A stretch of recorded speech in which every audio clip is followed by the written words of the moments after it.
మరి ఉత్తరం చూద్దామండి. విశాఖపట్నం నుంచి రామారావు రాస్తున్నారు. యజ్ఞోపవీతమును మలమూత్ర విసర్జన చేసేటప్పుడు చెవికి కడతారు, దానికి కారణం ఏంటి తెలియచేయగలరు అంటూ రాస్తున్నారు. ఈ యజ్ఞోపవీతము చాలా విలువైనటువంటిది. యజ్ఞోపవీతం పరమం పవిత్రం అని చెప్పుకుంటారు. పరమ పవిత్రమైనటువంటిది. మన సంస్కృతిలో, మన ధర్మంలో ఒక్క దారానికి కట్టుబడి జీవించేటటువంటి విధానం ఉన్నది. పురుషుడైనటువంటి వాడు యజ్ఞోపవీతం అనేటటువంటి ఒక్కదానికి బద్ధుడై తన జీవితాన్ని నడుపుకుంటాడు. స్త్రీ మంగళసూత్రము అనేటటువంటి ఒక్క దారానికి. ఇది ఒక వ్యవస్థ. ఈ వ్యవస్థని పాటిస్తే బాగుంటుంది అనేటటువంటి పెద్దలు నిర్ణయించారు. దానికి వ్యతిరేకిస్తే అంటే దానికి చెప్పగలిగిందేం లేదు. ఇది దారమే కదా, తెంచితే ఏమి అంటే, ఇప్పుడు జాతీయ జెండా ఉన్నది, అది గుడ్డ ముక్కే కదా, తగలబెడితే ఏమి అని చెప్పి కనుక తగలబెడితే వాడిని చెరసాల్లో పడేస్తారు. వాడు చాలా పెద్ద శిక్షారు. అంటే అక్కడ గుడ్డ ముక్క కాదు దాన్ని చూడాల్సింది. ఈ జాతికి మొత్తానికి కూడా అది పతాక, శిరోధార్యమైనటువంటిది. అట్లాగే స్త్రీకి ఈ మంగళసూత్రము, ఆ తాడే, అది తన భర్త యొక్క జీవితం మొత్తానికి, తన జీవితం మొత్తానికి చాలా కీలకమైంది. అట్లాగే పురుషుని యొక్క ఆ తాడు ముక్కే యజ్ఞోపవీతం. అంటే ఇవన్నీ కూడా నియమాలు. మన దేశానికి నియమం ఉన్నట్లుగానే మన దేహానికి నియమం ఉన్నాయి. ఈ యజ్ఞోపవీతం చాలా పరమ పవిత్రమైనటువంటిది. మనము ఏ పని చేస్తూ ఉంటే ఎలా ఉంచాలో ఆ యజ్ఞోపవీతానికి కూడా నియమాలు ఉన్నాయి. మానుష కార్యాలు, దైవ కార్యాలు, పితృకార్యాలు 3 రకాలుగా ఉన్నాయి కార్యక్రమాలు. ఈ 3 సమయాల్లో కూడా యజ్ఞోపవీతం ఒకే విధంగా ఉంచకూడదు. మానుష కార్యాలలో యజ్ఞోపవీతాన్ని దండగా వేసుకోవాలి. అలాగే పితృకార్యాల్లో యజ్ఞోపవీతాన్ని కుడి భుజం మీదకి వేసుకోవాలి. దైవ కార్యక్రమాల్లో, పుణ్య కార్యక్రమాల్లో యజ్ఞోపవీతాన్ని ఎడమ భుజం మీద ఉండేట్లుగా వేసుకోవాలి. అట్లా యజ్ఞోపవీతాన్ని కూడా మార్చుకోవాలి. తద్దినాలు పెట్టేవాళ్ళు, పితృకార్యాలు చేసేవాళ్ళు ప్రాచీనావీతి అని చెప్పి కుడి భుజం మీదకి యజ్ఞోపవీతం వచ్చేట్టు చేసుకుంటారు. ఆ విధమైనటువంటి పద్ధతిలో మానుష కృత్యాలకి యజ్ఞోపవీతాన్ని దైవ కార్యాలలో లాగా, పితృకార్యాలలో లాగా ఉంచకూడదు, దండగా వేసుకోవాలి. అలా దండగా కనుక వదిలేస్తే ఆ యజ్ఞోపవీతము ఖచ్చితంగా అది మర్మావయవాలు తాకేటట్లుగా అవుతుంది. యజ్ఞోపవీతం పరమం పవిత్రం. కాబట్టి పవిత్రమైనటువంటి ఇది అపవిత్రం కాకూడదు. అపవిత్రం కాకుండా ఉండటం కోసమని మెళ్ళో వేసుకోవాలి. అపవిత్రం కాకుండా ఉండటం కోసమని దీన్ని ఎలాగోలా ముడి వేసుకోవాలి. అది ఎలాగోలా ముడి వేసుకోవటం కంటే కుడి చెవికి పెట్టుకుంటే అది చాలా మేలు, కర్తవ్యము అన్నారు. ఎందువల్లంటే మనకి కుడి చెవిలో గంగాది సకల పుణ్యతీర్థాలు ఉంటాయి అని చెప్పి ముఖ్యంగా బ్రాహ్మణుని విషయంలో చెప్పబడ్డది.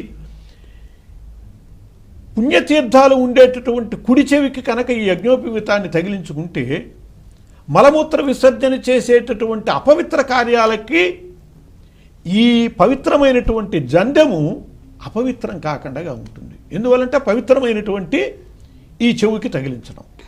ఆ కుడి చెవి యందు పవిత్రమైనటువంటి గంగాది నదులు ఉన్నాయి కాబట్టే, జలాలు ఉంటాయి కాబట్టే, ఆవలింత వచ్చినప్పుడు క్షుతేరాచామే, తుమ్ము వచ్చినప్పుడు మనకి శాస్త్రం ఏం చెప్పిందంటే క్షుతేరాచామే, తుమ్మితే ఆచమించాలి, ఆచమనం చేయాలి, ఆవలిస్తే ఆచమనం చేయాలి అని చెప్పి శాస్త్రం చెప్పింది. దానికి కూడా చాలా కారణం ఉన్నది. ఇవన్నీ కూడా మన శ్రేయస్సు కోసం అని చెప్పినవి. మరి ఆచమనం చేయాలంటే మనం బజార్లో ఉంటాం, వేరే పనిలో ఉంటాము, అప్పుడు తుమ్ము వచ్చింది, ఆచమనం ఎట్లా చేస్తాం?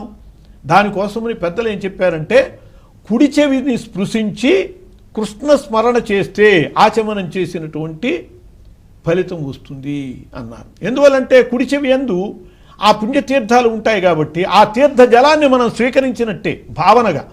భావనకే చాలా విలువ కదా. ఒక రాతిని మనం దైవంగా భావిస్తున్నాం కాబట్టి అది దైవం అయిపోయింది. పెళ్లిలో గౌరీ పూజ చేస్తారు, దేనికి చేస్తారు? గుండ్రాయికి చేస్తారు. మరి గుండ్రాయి గౌరీ ఎట్లా అయింది? భావన వల్ల అది గౌరీ అయిపోయింది, అమ్మవారే, సాక్షాత్తు ఆమె అనుగ్రహాన్ని పొందుతాం. అలా ఈ కుడి చెవికి తగిలించటం వల్ల పవిత్రమైనటువంటి నదీ జలాలతో పునీతమయ్యి ఈ యజ్ఞోపవీతము పరమం పవిత్రం అన్నదానికి సార్థకంగా ఉంటుంది. అట్లా ఈ యజ్ఞోపవీతాన్ని మానుష కార్యాల్లో దండగా వేసుకునేటటువంటి విధానము, కుడి చెవి యందు పవిత్రమైనటువంటి జలాలు ఉన్న కారణం దృష్టిలో పెట్టుకుని అలా కుడి చెవికి తగిలించుకోవాల్సినటువంటి నియమం చెప్పబడ్డది. దీనిలో ఒక ఆరోగ్య పరమార్థం కూడా ఉన్నది. ఏమిటంటే మనకి ఒక్కొక్క అవయవాలు నాడీ విధానంలో ఒక్కొక్క చోట కేంద్రీకృతమై ఉంటాయి. మనకి చూడండి, ఎక్కడైనా నొప్పులు వస్తే అరిచేతిలోని ఇక్కడ నొక్కుకోండి అంటారు. కొందరు బస్సులో కూర్చుని ఇలా నొక్కుంటూ ఉంటారు. ఎందుకో అనుకుంటారు తెలియక. అంటే ఆ అవయవానికి సంబంధించిన నాడి ఇక్కడ ఉన్నది, ఇక్కడ నొక్కుంటూ ఉంటే దానికి తగ్గుతుంది. పసిగర్లు వచ్చాయి, పసిగర్లు వస్తే కాలుస్తారు. ఎక్కడ కాలుస్తారు? మణికట్టు మీద కాలుస్తారు. అంటే దానికి సంబంధించిన నరం ఇక్కడ ఉన్నది, దీనివల్ల నయం అవుతుంది. అట్లాగే అవయవాలు ఏవైతే ఉన్నాయో వాటికి సంబంధించినటువంటి నరాలు చెవులకి వైపు కేంద్రీకృతమై ఉంటాయి. వీటి స్పందన వల్ల సరైనటువంటి రీతిగా విసర్జన జరుగుతుంది. అందుకోసమనే పురుషులైనటువంటి వాళ్ళు యజ్ఞోపవీతాన్ని చెవికి తగిలించుకుని అక్కడ చెవి మీద ఒత్తిడి కనుక జరిగితే మలమూత్ర విసర్జన సక్రమంగా జరుగుతుంది. ఇది ఆరోగ్యరీత్యా సైంటిఫిక్గా ఉన్నటువంటి రీజన్. మరైతే ఆడవాళ్ళకి ఎట్లాగు అంటే వాళ్ళకి చెవులు కుట్టటము, ఆభరణాలు వేలాడేటట్టు తగిలించటము, ఈ ఒత్తిడి ఉన్నదే, దీనివల్ల వాళ్ళకెప్పుడు కూడా అవయవాలు సక్రమంగా పనిచేసేట్టుగా అవుతాయి. యజ్ఞోపవీతం వేసుకునేటటువంటి వాళ్ళు సరే, లేని వాళ్ళ పరిస్థితి ఏమిటి అని అంటే వాళ్ళకి ధర్మశాస్త్రం మన సదాచారం ఏం చెప్పిందంటే మలమూత్ర విసర్జనకి వెళ్ళినప్పుడు చెవుల మీద తలపాగా కట్టుకోమని, చెవుల మీద ఒత్తిడి కలిగేటట్టుగా తలపాగా కట్టుకుని వెళ్ళాలి అని, తలకి గుడ్డ చుట్టుకుని వెళ్ళాలి.